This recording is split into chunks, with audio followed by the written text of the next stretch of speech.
A big hello to all of you. This is Taranum here. As I promised in the previous video, मैं आपके लिए लेकर आई हूँ pro rata का second part. Pro rata क्या होता है उसे समझने के लिए आप मेरी पुरानी वीडियोस को चेक कर सकते हैं, क्योंकि उनके बेसिक्स को समझना जरूरी है। जिसमें मैंने बात करी है 3 अल्टरनेटिव्स के बारे में।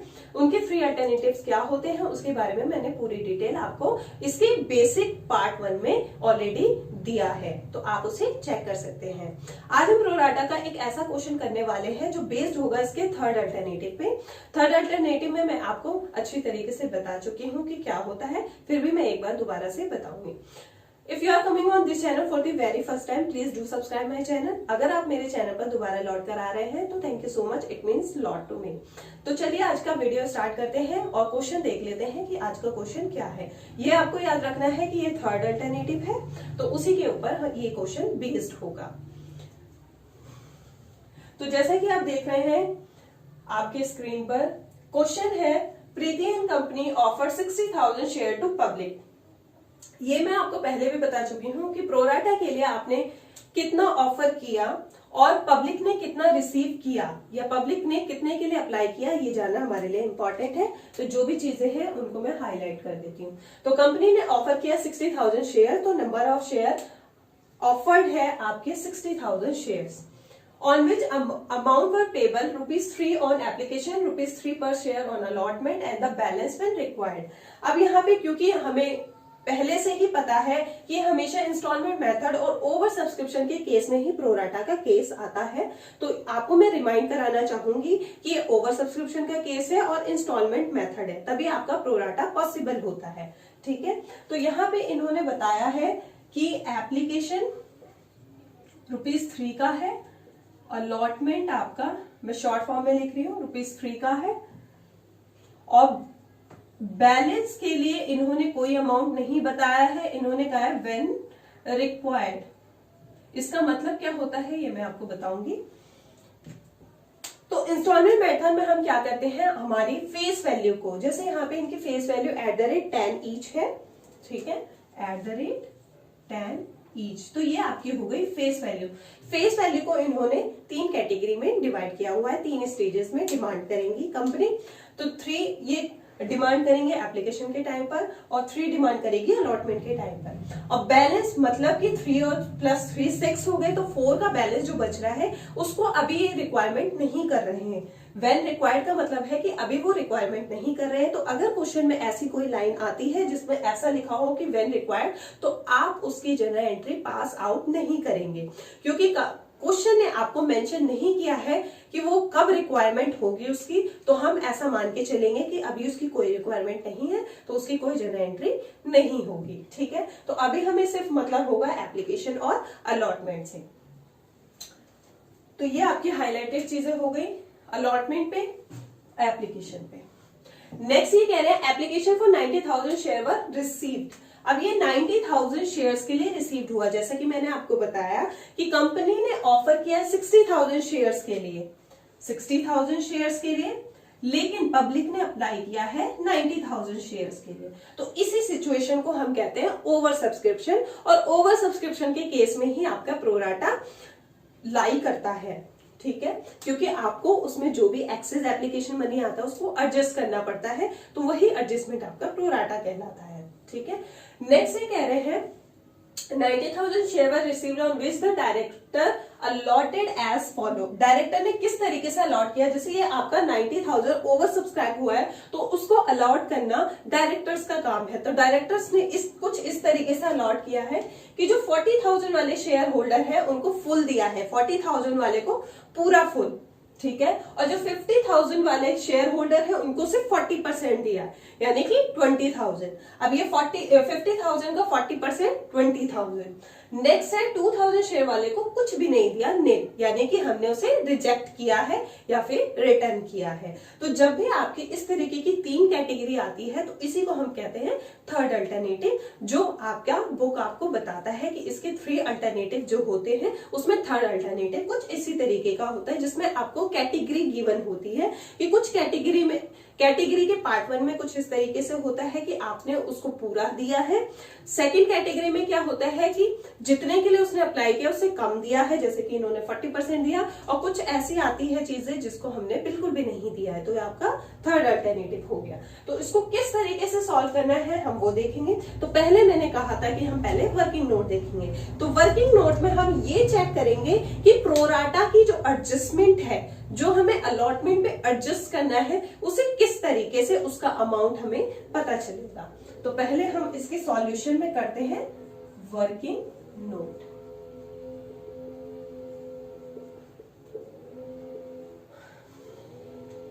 और जो आप ये वाली लाइन देख रहे हैं, इसका मतलब मैं आपको बाद में समझाऊंगी क्या है, ठीक है। अब देखो, मैंने आपको पहले भी बताया था कि जिन शेयर होल्डर को हम फुल अमाउंट या फुल शेयर अलॉट करते हैं उसके लिए कोई भी प्रोराटा नहीं बनता है, ठीक है। तो यहाँ पे 40,000 वाले को पूरे फुल दिए गए हैं, तो उस पर प्रोराटा की कोई जरूरत है ही नहीं। तो प्रोराटा की जरूरत किस पर है? इस पर, इस वाली कैटेगरी में, ठीक है। क्योंकि ओवर सब्सक्रिप्शन हो रहा है, आप खुद ही देख रहे हो कि 50,000 शेयर को आप सिर्फ 20,000 शेयर अलॉट कर पा रहे हो, ठीक है। तो एप्लीकेशन मनी तो आपके पास 50,000 शेयर्स के अकॉर्डिंग आएगी। अभी हम टोटल की बात नहीं कर रहे हैं क्योंकि हम जनरल एंट्री नहीं कर रहे हैं, हम वर्किंग नोट कर रहे हैं। तो फिलहाल हम उसकी बात कर लेते हैं कि हम अलॉटमेंट पे कितना अमाउंट एडजस्ट करेंगे। तो उसके लिए हमने चूज किया इस कैटेगरी को, क्योंकि ये तो फुल्ली सब्सक्राइब्ड है, तो उसके लिए आप फुल अलॉट कर चुके हो, तो उसके लिए जरूरत नहीं है। हम बात कर रहे हैं इसकी। तो 50,000 शेयर के अकॉर्डिंग अगर आपके पास एप्लीकेशन मनी आएगा, जिसमें से सिर्फ शेयर कैपिटल में आप 20,000 ही शेयर ट्रांसफर कर सकते हो, तो जो एक्सेस अमाउंट आएगा उसे हम किस तरीके से अलॉटमेंट पे एडजस्ट करेंगे और कितना एडजस्ट करेंगे, चलिए चेक करते हैं, ठीक है। तो हम लिखते हैं application money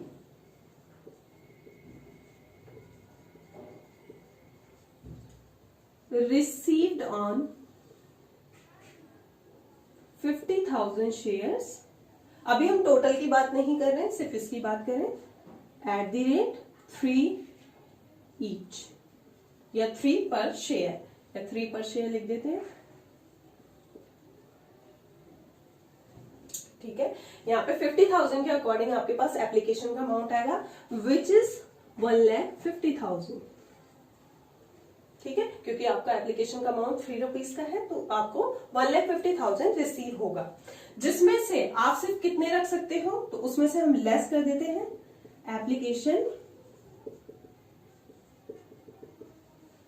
money due on allotted shares. यानी कि आपने जिन शेयर होल्डर ने 50,000 शेयर के अकॉर्डिंग अप्लाई किया है, आपने सिर्फ उससे 20,000 शेयर अलॉट किए हैं, तो एप्लीकेशन में आप सिर्फ 20,000 के अकॉर्डिंग शेयर कैपिटल में ट्रांसफर कर सकते हो। तो 20,000 इंटू 3 यानी कि 60,000 आप एप्लीकेशन मनी को सिर्फ रख सकते हो। अब जो एक्सेस बच रहा है, यानी 90,000 जो आपका बच रहा है, वो क्या हो गया? Excess application money to be adjusted. ये हो गया आपका excess application money which is adjusted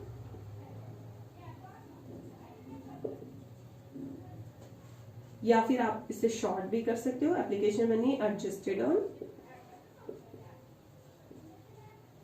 allotment. आपको वैसे तो इसमें अलॉटमेंट पे 90,000 एडजस्ट करना चाहिए, बट आप सिर्फ अलॉटमेंट पे कितना एडजस्ट कर सकते हो? 20,000 शेयर के अकॉर्डिंग, क्योंकि आपने ये चीज पहले भी समझा है, मैंने अपनी प्रीवियस वीडियो में आपको समझाया है कि जितना कंपनी ऑफर करती है उससे ज्यादा वो अलॉट नहीं कर सकती। क्यों? अब आप देखो 40,000 यहाँ कंप्लीट हो चुके हैं, 20,000 यहाँ कंप्लीट हो चुके हैं, तो वो ऑलरेडी 60 हो चुका है। आपका total number of share offered 60,000 है, तो उससे ज्यादा तो आप दे भी नहीं सकते, ठीक है। तो इस 90,000 की जो बात हो रही है वो 50,000 शेयर्स के अकॉर्डिंग है, जिसमें से हम अलॉटमेंट के लिए सिर्फ 20,000 के अकॉर्डिंग ही एडजस्ट कर सकते हैं। तो जब 20,000 के अकॉर्डिंग एडजस्ट करेंगे तो चेक करते हैं कि कितना आएगा, तो इसमें से लेस कर देते हैं allotment money due.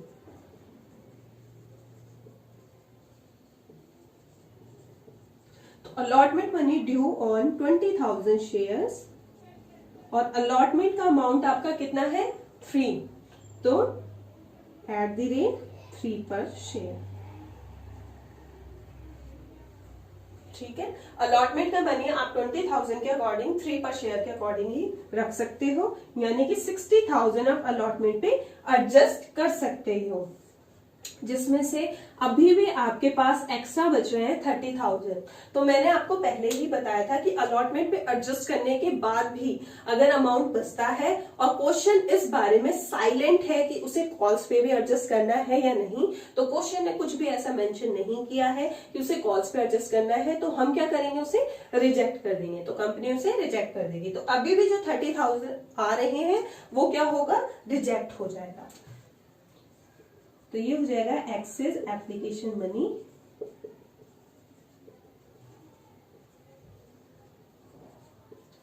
To be rejected. तो ये अमाउंट आपका हो गया रिजेक्शन के लिए। ठीक है, तो जब हम एंट्री करेंगे तो उसमें हमें ये 30,000 शो करना पड़ेगा, और जब हम एंट्री करेंगे तो उसमें हमें ये जो 60,000 हमने अलॉटमेंट पे एडजस्ट किए हैं उसे भी शो करना होगा। ठीक है, तो ये हो गई हमारे वर्किंग नोट का फर्स्ट पार्ट। अब वर्किंग नोट के सेकंड पार्ट पे आ जाते हैं। तो उससे पहले मैं ये एक लाइन पढ़ना चाहूंगी, ₹84,000 were received as allotment money. अब ये क्वेश्चन आपको ये शो कर रहा है कि अलॉटमेंट पर सिर्फ आपको 84,000 रिसीव हुआ है। तो इसका मतलब क्या है कि कुछ ना कुछ अलॉटमेंट पे ऐसा हुआ होगा जिसमें से आपको अमाउंट पूरा रिसीव नहीं हुआ है। अब ये बात मैं क्यों कह रही हूं, चलिए उसे देख लेते हैं कि ऐसा क्यों हुआ है। तो अगर मैं देखूं 60,000 और 90,000 के अकॉर्डिंग, मैंने आपको पहले भी बताया है कि जब एप्लीकेशन अमाउंट आएगा तो जितने पब्लिक ने अप्लाई किए होंगे उसके अकॉर्डिंग आएगा, इट मींस 90,000 के अकॉर्डिंग। लेकिन जब अलॉटमेंट की बारी आती है, यानी सेकेंड स्टेज की बारी आती है, तो उस केस में हम कितना अलॉट कर सकते हैं, सिर्फ उसी से related allotment money called up किया जाता है। तो इनके पास है 60,000। अगर आप अलॉटमेंट पे देखो तो 60,000 इंटू 3 के अकॉर्डिंग आपको 1,80,000 कॉल्ड अप करने हैं, जिसमें से ऑलरेडी आपको 60,000 यहां पर रिसीव हो चुका है, जो आपको कहां रिसीव हुआ था, एप्लीकेशन के स्टेज पर। आपको ये बात याद रखनी है। अगर आपको ये बात याद नहीं है तो आप मेरी प्रीवियस वीडियो देखिए, जिसमें मैंने अच्छी तरीके से समझाया है कि जब आपको एप्लीकेशन के स्टेज पर एक्स्ट्रा अमाउंट मिल जाता है तो आप उसे जो अलॉटमेंट पे एडजस्ट कर चुके हैं, तो अलॉटमेंट के टाइम पर वो अमाउंट हमें लेस करना पड़ता है। ठीक है, तो जो ऑलरेडी आप 60,000 यहाँ पे रिसीव कर चुके हो तो उसको आपको क्या करना पड़ेगा, लेस करना पड़ेगा। तो इसके अकॉर्डिंग आपको अमाउंट मिलना चाहिए 1,20,000, लेकिन आप क्वेश्चन में देख रहे हो यहाँ पे सिर्फ 84,000 ही रिसीव हुए हैं। तो इसका मतलब यह है कि 1,20,000 में से कुछ ना कुछ एरियर हुआ है।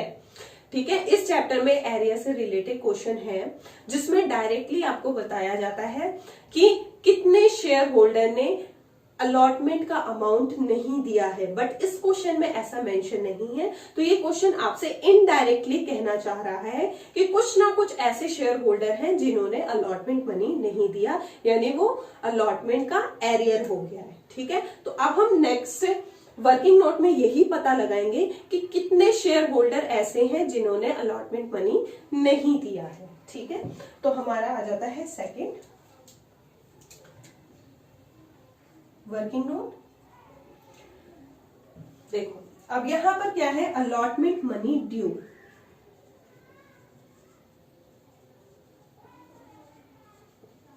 अलॉटमेंट मनी ड्यू कितना होगा मैं आपको बता चुकी हूं कि जितना नंबर ऑफ शेयर अलॉटेड होता है उसके अकॉर्डिंग हम अलॉटमेंट मनी ड्यू करते हैं।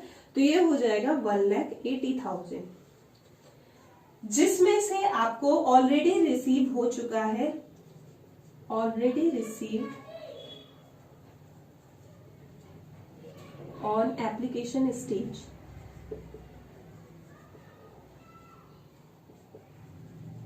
एप्लीकेशन के स्टेज पे आपको ऑलरेडी कितना मिला हुआ है, 60,000।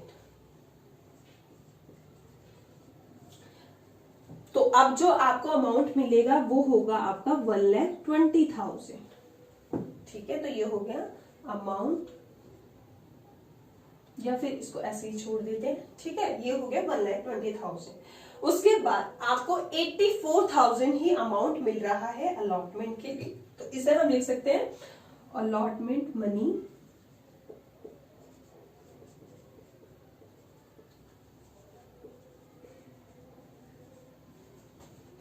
रिसीव्ड। आपको अलॉटमेंट मनी कितना रिसीव हुआ है? 84,000। तो यानी कि जो आपका एरियर आ रहा है वो क्या आ रहा है? 36,000 अमाउंट का एरियर आ रहा है। तो ये हमें पता चला 36,000 का एरियर है, तो इसे हम नंबर ऑफ शेयर में कैसे कन्वर्ट कर सकते हैं, ठीक है। तो इसे हम पहले लिख देते हैं एरियर ऑन अलॉटमेंट। अब मैं इसे यहां कर देती हूं।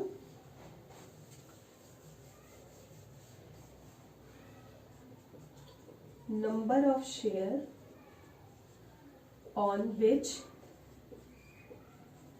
अलॉटमेंट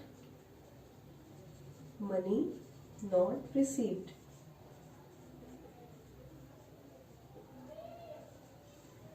ठीक है, ऐसे नंबर ऑफ शेयर जिस पर आपको अलॉटमेंट का मनी रिसीव नहीं होगा। तो ये है आपका 36,000, और क्योंकि आपका अलॉटमेंट का अमाउंट 3 पर शेयर के अकॉर्डिंग है, तो 3 से आप इसे डिवाइड कर दोगे तो ये आ रहे हैं 12,000 शेयर्स।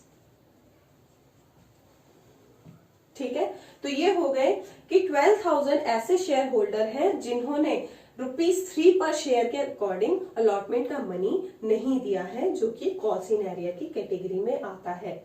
ठीक है, तो ये आपका हो गया वर्किंग नोट, और इसी की हेल्प से हम क्या करेंगे, इसकी जर्नल एंट्री करेंगे। तो नेक्स्ट वीडियो जो होगा इसका, जो मैंने आपको बताया था, क्योंकि ये वीडियो थोड़ी सी लंबी हो जाएगी, तो इसलिए मैं इसका नेक्स्ट पार्ट बताऊंगी कि उसमें हम किस तरीके से इसकी जर्नल एंट्री करेंगे और इन अमाउंट को किस तरीके से शो करेंगे।